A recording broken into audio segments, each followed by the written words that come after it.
What's up mga kabaks? Ako pala si Junray, ang nangangarap umasinso pero tamad. Magandang araw sa inyo mga kabaks.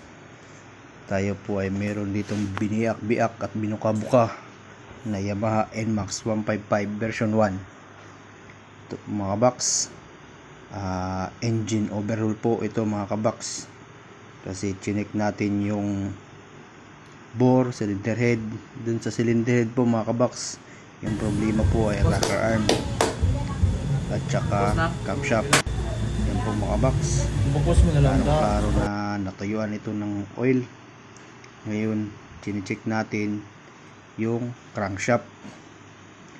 Binubuksan natin mga box yung makina, tinatanggal-tanggal natin, ginagamitan natin dito ng martilyo, pokpok gamay para mabiyak to mga kabox. Mga kabaks, napapansin nyo, nakasuot pa rin tayo ng bulletproof dyan. Sayang ang tahi. Yan po mga kabaks, kunting chismis-chismis, maritisan, para malingaw-lingaw gihapon mga kabaks. Shout out pala sa katulong natin dito sa pagbiyak kasi hindi tayo pwede masyado mangusog o mamuwer sa mga kabaks. Ito yung kapatid natin, si Robin. Biyak-biyak makina, sama na rin ang pagtuturo sa kanya para kahit papano may matutunan siya, dahil hindi habang buhay mga kabaks tayo ay malakas, darating yung araw na ihina tayo.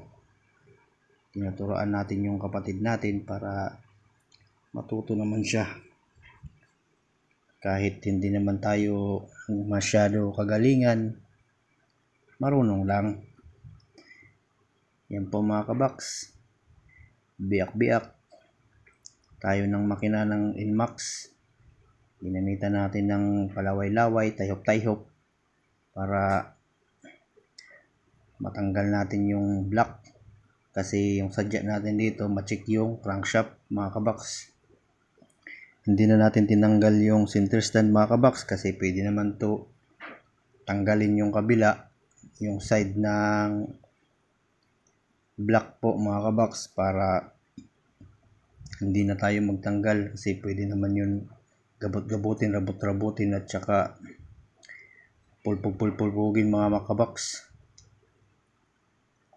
Yan po mga kabaks, tinuturuan ko yung kapatid ko kung ano yung tatanggalin kasi hindi naman po tayo pwede mag lisid-lisid, pwede naman tayo magbaliktad dyan mga kabaks, pero hindi pwede kasi limitado yung galaw-galaw natin mga kabaks.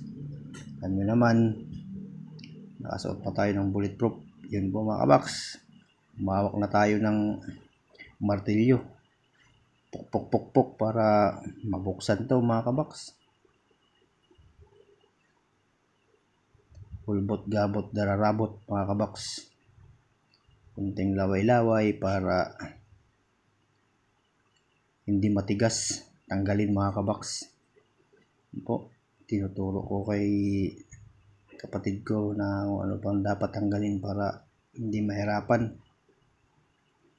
Yan po mga kabaks, hindi niya kasi kaya, tayo naman yung gumalaw-galaw dyan mga kabaks. Sinahihirapan pa daw siya na tanggalin kasi baka daw malustrid. Yun yung weakness niya, baka malustrid. Natatakot siya baka magtapar-tapar na naman tayo mga kabaks. Kasi nakikita nyo yung sa gitna, yan yung sign ng pera mga kabaks. Kikita tayo dyan, hindi na baling maliit, basta marami tayong utang mga kabaks. Kailan natin magtrabaho kasi wala tayong pambili ng pang ulam. Yan po, hawak-hawak at saka sama na rin ng panalangin sa Panginoon mga kabaks. Paano tanggalin to, kunting chismis-chismis, yun, inikot-ikutan lang natin to mga kabaks para matanggal.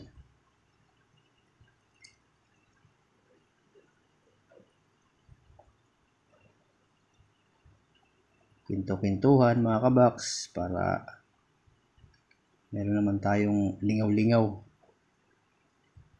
Yan. Tatanggalin natin dyan yung oil pump mga kabox.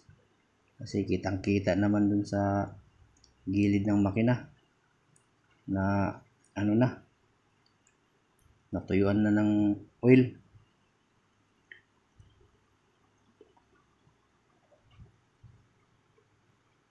Yan po mga kabox. Hanggang dito na lang po. Thank you po mga kabox. Huwag kalimutan manira. Mag-like pala. God bless us all. Bunal.